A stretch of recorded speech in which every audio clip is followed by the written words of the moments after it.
Bonjour à tous, aujourd'hui on va parler d'Interparfums qui perd plus de 7% en bourse. Est-ce que c'est une occasion? Est-ce qu'il vaut mieux attendre? C'est ce qu'on va essayer de définir dans cette vidéo.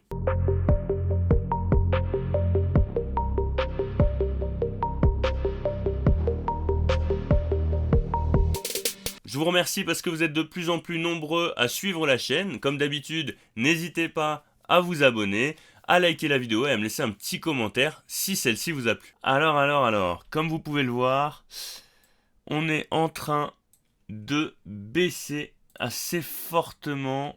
Hop, hein, une baisse de 10% au point bas de la mèche. Donc en une journée, on est en train de baisser assez fortement sur Interparfums. Alors qu'est-ce qui se passe? Tout simplement, on a eu les résultats pour l'entreprise. Je vais vous montrer ça. C'est des résultats un peu mi-figue mi-raisin. Et donc qui sont interprétés de façon négative par le marché. On repasse en dessous de la moyenne mobile 200 périodes hebdomadaires. On se rapproche du support, de la zone de support qu'on avait identifiée entre 40 et 38 euros. Attention, ensuite on pourrait se diriger, si on venait à casser cette zone, entre les 35 et les 34 euros. On va regarder un peu de plus près ce qui s'est passé du niveau des résultats. Donc comme je vous le disais, des résultats en demi-teinte. On a la confirmation des objectifs pour 2024, ce qui est une bonne chose, avec une hausse du chiffre d'affaires qui est conforme à ce qui était estimé par le marché. En revanche, on a une baisse du bénéfice net de 10%, ce qui est plutôt négatif, avec une marge opérationnelle de 22% contre 26% pour la même période en 2023. Donc ça, c'est plutôt négatif. On a aussi une baisse de 10% de la dette, ce qui est positif. On a une belle santé financière pour Interparfums, on ira voir ça juste après. Donc globalement, des résultats en demi-teinte, mais un groupe qui reste optimiste, grâce notamment à une croissance qui a été plutôt solide cet été, portée notamment par le succès du relancement des parfums Lacoste, ce qui a pas mal coûté aussi en marketing, et ça c'est à prendre en compte, ça peut expliquer en partie la baisse du bénéfice net. Et un CEO, Philippe Benassin, qui se montre confiant malgré des signes de ralentissement dans certains pays, ce qui reste à surveiller. Après, c'est plutôt global pour le secteur d'activité.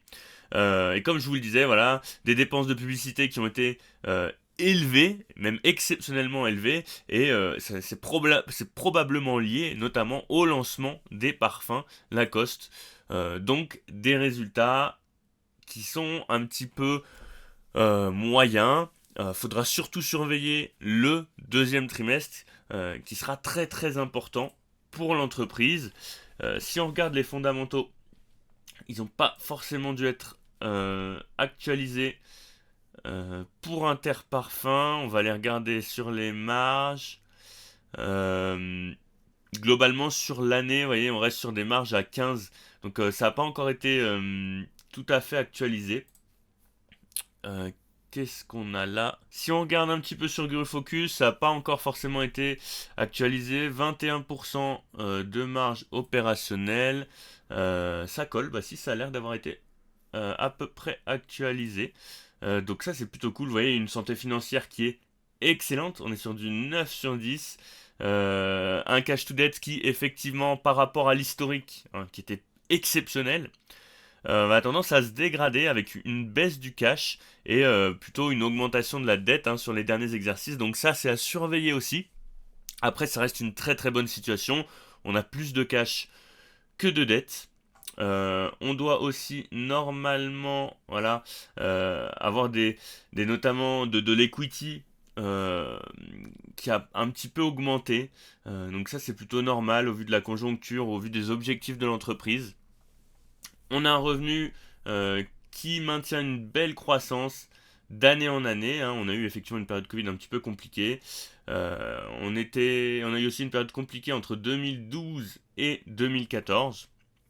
Vous voyez qu'on arrive à maintenir la rentabilité des capitaux investis malgré le fait que le coût de ces capitaux est beaucoup augmenté entre 2022, 2023 et même entre 2021 et 2023. Vous voyez le coût de ces capitaux en rouge a pas mal augmenté. On essaye de maintenir quand même une rentabilité assez élevée. Elle est légèrement en baisse quand même sur les exercices au fur et à mesure qu'augmente finalement le coût de ses capitaux. Donc ça reste aussi à surveiller. On surveillera aussi le free cash flow. Ça a été très compliqué post-Covid. Là, on essaye de sortir un petit peu la tête de l'eau. Donc à surveiller. Pour moi, ça reste une très très très belle entreprise. Maintenant, pour recharger sur Interparfums, je vais patienter. J'ai déjà rechargé moi sur la zone de support entre 40 et 38. Donc si je devais recharger, j'attendrai très certainement le support du dessous, mais surtout l'évolution de la tendance. Vous voyez que là on est passé sous la zone de neutralité du RSI. On va aller regarder un petit peu ce qui se passe en journalier. Donc voilà, en journalier c'est à peu près pareil. Donc maintenant à voir ce qu'on fait vis-à-vis du RSI. Donc je reste patient. On pourrait venir combler complètement le gap là, comme vous pouvez le voir. On avait un gap qu'on a comblé là en grande partie grâce à la baisse d'aujourd'hui. Il nous reste une petite partie à combler. D'ailleurs, je vais rajuster. Hop, voilà. Donc il nous reste cette partie-là à combler en noir. Donc voilà, on pourrait venir la combler aussi totalement.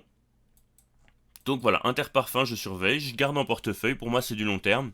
On a une politique de récompense des investisseurs qui me paraît assez intéressante. Donc voilà, c'est une action que je garde sur le long terme. Comme d'habitude, n'hésitez pas à liker, à commenter et à vous abonner, c'est ça qui fait fonctionner la chaîne.